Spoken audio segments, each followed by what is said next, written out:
আসসালামু আলাইকুম। নবম শ্রেণীর বিজ্ঞান অনুশীলন বইয়ের দ্বিতীয় অধ্যায় বায়ু দূষণ। এই অধ্যায়টির গত ভিডিওতে আমি এ পর্যন্ত আলোচনা করেছি। এখন এখান থেকেই শুরু করব। তাহলে চলুন শুরু করা যাক। ষষ্ঠ সেশনের প্রথমে এখানে একটি কাজ রয়েছে। কাজটি হলো বাতাসে দূষণকারী পদার্থ কিভাবে ছড়ায় তা নিয়ে না হয় আলোচনা হলো, কিন্তু বাতাস দূষিত হওয়ার কারণগুলো কি কি, কোন কোন পদার্থ বায়ুতে থাকলে বায়ু দূষিত হয়, এই পদার্থগুলো কিভাবে উৎপন্ন হয়। এখন এই যে প্রথম কাজটি রয়েছে, এই কাজটির উত্তর কিভাবে করবা তা এখন আমি দেখিয়ে দিব। চলো এই কাজটির উত্তর শিটে। কাজটির উত্তর যেভাবে করবা। উত্তর: বায়ু দূষণ হলো বায়ুমণ্ডলে কিছু রাসায়নিক পদার্থের উপস্থিতির কারণে সৃষ্ট বা দূষণ, যা মানুষ ও অন্যান্য জীবের স্বাস্থ্যের জন্য ক্ষতিকারক এবং জলবায়ুরও ক্ষতি করে। বাতাস দূষিত হওয়ার কারণগুলো নিচে উল্লেখ করা হলো। 1 নম্বর কারণ হচ্ছে যানবাহন থেকে নির্গত কালো ধোঁয়ায় থাকা carbon dioxide, carbon monoxide, nitrogen oxide, এখানে নাইট্রোজেন না, নাইট্রোজেন অক্সাইড, তারপর হচ্ছে সমূহ প্রভৃতি গ্যাস বের হয়ে বায়ু দূষণ ঘটায়। এরপরে 2, বিভিন্ন ধরনের পচনশীল দ্রব্যের পচনের ফলে সৃষ্ট গ্যাস বায়ু বা বাতাসকে দূষিত করে। এরপরে 3 নম্বর হচ্ছে শহরাঞ্চলে পরিত্যক্ত বর্জ্য পদার্থসমূহ আবর্জনা মুক্ত করার জন্য পোড়ানো হয়। পোড়ানোর ফলে সৃষ্ট ধোঁয়াতেও carbon dioxide, carbon monoxide, carbon die oxide, তারপরে সালফার ডাইঅক্সাইড ইত্যাদি গ্যাস থাকে, যা বাতাসকে দূষিত করে। এরপরে 4, অপরিকল্পিতভাবে গাছপালা কাটার ফলে বাতাসে কার্বন ডাই অক্সাইডের মাত্রা বেড়ে গিয়ে বাতাসকে দূষিত করে। এরপরে 5 হচ্ছে যে ইট ভাটায় কাঠ ও কয়লা পোড়ানোর ফলে প্রচুর ধোঁয়া নির্গত হয়, যা বায়ুর সাথে মিশে বায়ুকে দূষিত করে। এরপরে 6, কৃষিক্ষেত্রে জমির আগাছা, কীটনাশক, জৈব ফসফেট এবং ক্লোরিনযুক্ত হাইড্রোকার্বন প্রত্যক্ষভাবে বায়ুর সাথে মিশে বায়ু দূষণ ঘটাতে পারে। এরপরে এখানে যেসব পদার্থ বায়ুতে থাকলে বায়ু দূষিত হয়, বিভিন্ন ধরনের বায়ু দূষক রয়েছে, যেমন গ্যাস NH, তারপর কার্বন ডাই অক্সাইড, তারপর মিথেন CH4, এরপরে কার্বন মনোঅক্সাইড, তারপর নাইট্রেট অক্সাইড, এরপরে হচ্ছে যে হাইড্রোসালফারিক, তারপর হচ্ছে যে সালফার ডাইঅক্সাইড, তারপর CFC, জৈব ও অজৈব কণা এবং জৈব অণু ইত্যাদি থাকলে বায়ু দূষিত হয়। এরপরে হচ্ছে যে বায়ু দূষক পদার্থগুলো যেভাবে উৎপন্ন হয়: 1, ইটের ভাটা, কলকারখানা ও যানবাহন থেকে কালো ধোঁয়া বাতাসে মেশে। এরকম ধোঁয়ায় থাকা কার্বন মনোঅক্সাইড, কার্বন ডাইঅক্সাইড এর মতো বিষাক্ত বায়ু দূষক।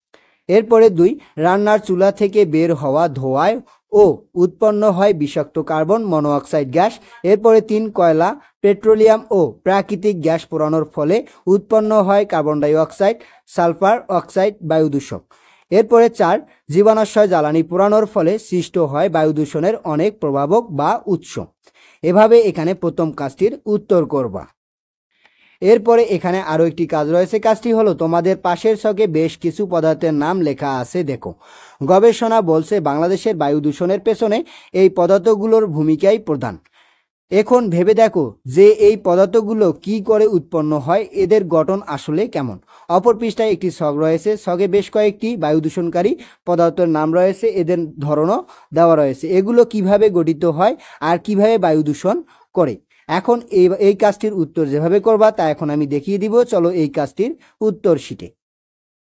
কাজটির উত্তর যেভাবে করবা। উত্তর: পদার্থ ছকে বেশ কিছু পদার্থ যেমন ক্ষুদ্র বস্তুকণা PM, carbon monoxide CO, nitrogen dioxide, তারপর হচ্ছে যে সালফার ডাইঅক্সাইড ইত্যাদির নাম উল্লেখ রয়েছে। এসব পদার্থ বায়ু দূষণের পেছনে যথেষ্ট ভূমিকা রাখে। এখন পদার্থগুলোর উৎপন্নের প্রক্রিয়া ও গঠন নিচে বর্ণনা করা হলো। প্রথমেই 1, ক্ষুদ্র বস্তুকণা PM। ক্ষুদ্র বস্তুকণা হলো বায়ুতে বিদ্যমান সমস্ত কঠিন ও তরল কণার সমষ্টি, যার মধ্যে বেশিরভাগই বিপজ্জনক। এ ধরনের জটিল মিশ্রণে জৈব এবং অজৈব উভয় কণাই অন্তর্ভুক্ত থাকে, যেমন কাঁচ, ধুলাবালি, ধোঁয়া এবং তরল ফোঁটা। এসব কণাগুলোর আকার, গঠন ও উৎপত্তিতে ব্যাপকভাবে পরিবর্তন ঘটে। এরপরে 2, কার্বন মনোঅক্সাইড। তাহলে কার্বন মনোঅক্সাইডের রাসায়নিক সংকেত CO, যেখানে কার্বন C ও অক্সিজেন ও মৌলদ্বয়ের রাসায়নিক সংযোগে কার্বন মনোঅক্সাইড যৌগটি গঠিত হয়েছে। এটির রং, গন্ধ ও স্বাদহীন গ্যাস। এর ঘনত্ব বাতাসের তুলনায় কিছুটা কম। আন্তর্জাতিকভাবে এটি বিষাক্ত গ্যাস হিসেবে চিহ্নিত। এরপরে 3, নাইট্রোজেন ডাইঅক্সাইড এর রাসায়নিক সংকেত NO2, যেখানে নাইট্রোজেন N ও অক্সিজেন ও মূলদ্বয়ের রাসায়নিক সংযোগে নাইট্রোজেন অক্সাইড যৌগটি গঠিত হয়েছে। নাইট্রোজেনের অক্সাইড সমূহের মধ্যে এটাই অন্যতম। HNO অ্যাসিডের শিল্প উৎপাদনে NO অন্তর্মর্ধক হিসাবে ব্যবহৃত হয়। এর কারণে প্রতি বছর lakh lakh ton nitrogen oxide উৎপন্ন করা হয়। উচ্চ তাপমাত্রায় এটা লালচে বাদামি রঙের গ্যাস। এটি কটু গন্ধযুক্ত এবং বায়ুদূষক। এরপরে 4 নম্বরটি হচ্ছে sulphur dioxide SO2। Sulphur dioxide এর রাসায়নিক সংকেত H2O, যেখানে সালফার S ও অক্সিজেন ও মূলদ্বয় পরস্পরের সাথে রাসায়নিক সংযোগে সালফার ডাইঅক্সাইড যৌগটি গঠিত হয়েছে। এটি একটি তীব্র উত্তেজিত গন্ধযুক্ত গ্যাস। এছাড়া এটি একটি বিষাক্ত গ্যাস। সালফারের দহনের ফলে এই গ্যাসটি তৈরি হয়। বায়ুদূষণ ও অ্যাসিড বৃষ্টির কারণ ঘটায় এই গ্যাসটি। SO গ্যাসের প্রধান উৎস হল বয়লার ও শিল্পে ব্যবহৃত তাপবিদ্যুৎ কেন্দ্র। এখানে SO হবে না, SO2 হবে। SO2 এখানে টুটি ওঠেনি, তোমরা টুটি বসিয়ে দিবা। এভাবে এখানে এই কাজটির উত্তর করবা। এরপরে নিচের এই বিষয়গুলো রয়েছে, এই বিষয়গুলো বিজ্ঞান অনুসন্ধানী বই থেকে পড়ে নিবা। পড়ার পরে এখানে একটি কাজ রয়েছে, কাজটি অনেক বড়। এখানে এই বিষয়গুলো লেখার জন্য এতটুকু ছকে হয় না, অনেক বড় ছক লাগে। এখানে তোমরা ছোট করে বিষয়গুলো লিখবা। আলোচনা শেষে নিচের ছকে নিজের ছকে প্রশ্নগুলোর উত্তর দাও। এখানে ছকটির প্রথমে পরমাণুর বিন্যাস সম্পর্কে রাদারফোর্ডের মডেলের মূল ধারণা কি। তাহলে মূল ধারণা কি? একটি পরমাণু নিউক্লিয়াসের ভিতরে প্রোটন ও নিউট্রন এবং নিউক্লিয়াসের বাইরে ইলেকট্রন থাকে। এরপরে নিউক্লিয়াস অত্যন্ত ক্ষুদ্র এবং পরমাণুর অভ্যন্তরে অধিকাংশ জায়গায় ফাঁকা। এরপরে কেন্দ্রে ধনাত্মক চার্জের চারদিকে তার আকর্ষণ বলের কারণে ঋণাত্মক চার্জ বিশিষ্ট ইলেকট্রন ঘূর্ণায়মান থাকে। এটাই হচ্ছে কি রাদারফোর্ড পরমাণুর মডেলের কি মূল ধারণা। এরপরে আসি অপর পৃষ্ঠায়। এখানে বলা হয়েছে পরমাণুর বিন্যাস সম্পর্কে বোরের মডেলের মূল ধারণা কি। এখন বোরের মডেলের মূল ধারণা কি, এটি অনেক বড়, এখানে আমি তারপরেও কয়েকটি বিষয় নিয়েছি। পরমাণুতে থাকা ইলেকট্রনগুলো নিউক্লিয়াসকে কেন্দ্র করে ইচ্ছে মতো যে কোনো কক্ষপথে নয়, বরং নির্দিষ্ট ব্যাসার্ধের কতগুলো অনুমোদিত বৃত্তাকার কক্ষপথে ঘুরতে থাকে। উল্লেখ্য, এই স্থিতিশীল কক্ষপথে ঘোরার সময় ইলেকট্রনগুলো কোনো শক্তি শোষণ বা বিকিরণ করে না। এরপরে এই স্থিতিশীল কক্ষপথকে সংখ্যা দিয়ে, এখানে দাড়িটা হবে না, সংখ্যা দিয়ে প্রকাশ করা হয়, যেখানে n = 1 2 3 4 ইত্যাদি। n এর মানের ক্রমানুসারে এই কক্ষপথগুলোকে KLMN শেল হিসাবে প্রকাশ করা হয়। এরপরে কোনো প্রধান শক্তি স্তরে ইলেকট্রনের ঘূর্ণায়নের সময় কোন শক্তি শোষিত বা বিকিরিত হয় না। এরপরে বাইরে থেকে শক্তি শোষণ করে ইলেকট্রন নিম্ন শক্তি স্তর থেকে উচ্চ শক্তি স্তরে যায়, আবার শক্তি বিকিরণ করে উচ্চ শক্তি স্তর থেকে নিম্ন শক্তি স্তরে গমন করে। এরপরে এই মডেল হাইড্রোজেন মৌল থেকে নির্গত শক্তি দিয়ে সৃষ্ট আলোর পারমাণবিক বর্ণালী সঠিকভাবে ব্যাখ্যা করতে পারে। এভাবেই এখানে তোমরা যে কয়টি বিষয়, তোমাদের শিক্ষক যদি বেশি কোনো নির্দেশনা না দেয় তাহলে তোমরা এখানে 2-3টি বিষয় উল্লেখ করতে পারো। এরপরে হচ্ছে এই দুই মডেলের মূল পার্থক্য কোথায়। এখন এই যে দুইটি মডেল আমরা দেখলাম, একটা রাদারফোর্ড, একটা হচ্ছে বোরের। এখন এর মধ্যে মূল পার্থক্য কোথায়? মূল পার্থক্য হচ্ছে কক্ষপথ।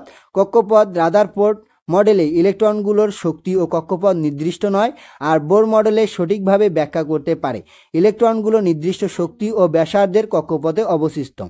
এরপরে ইলেকট্রনের শক্তি। রাদারফোর্ড পরমাণুর অভ্যন্তরে অবশিষ্ট ইলেকট্রনগুলোর শক্তির সম্পর্কে কোনো ধারণা না দিলেও বোর পরমাণু মডেলে থেকে ইলেকট্রনের শক্তির শোষণ ও বিকিরণ সম্পর্কে পরিপূর্ণ ধারণা পাওয়া যায়। এখানে দাড়িটা হবে না।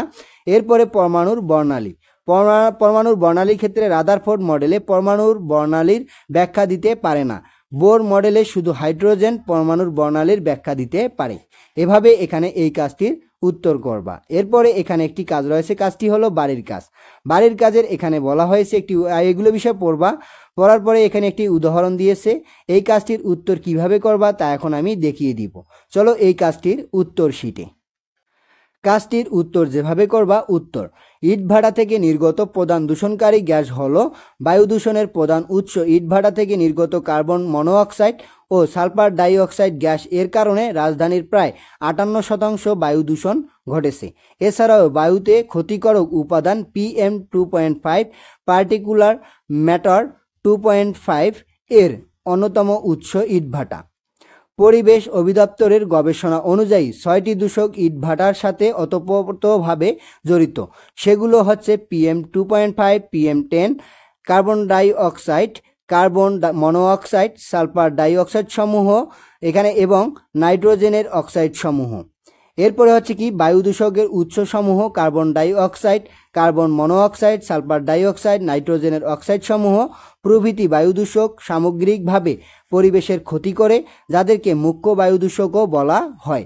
কাঠ, ফসলের বর্জ্য এবং গোবরের মতো পদার্থ বায়োমাস পোড়ানোর তথা জৈব পদার্থ পোড়ানোর বায়ু দূষণের প্রধান উৎস। ইটভাটায় কাঠ পোড়ানো, কয়লা পোড়ানোর ফলে সৃষ্ট ধোঁয়াই হচ্ছে বায়ু দূষকের অন্যতম উৎস। এভাবে এখানে এই বাড়ির কাজটির উত্তর করবা। এরপরে এই বাড়ির কাজটিতে আরও বলা হয়েছে পদার্থের গঠন, পর্যায় সারণী এবং রাসায়নিক বন্ধন অধ্যায় থেকে সংশ্লিষ্ট বিষয়গুলো পড়ে নাও। এগুলো বিষয় তোমরা পড়ে নিবা বাড়িতেই।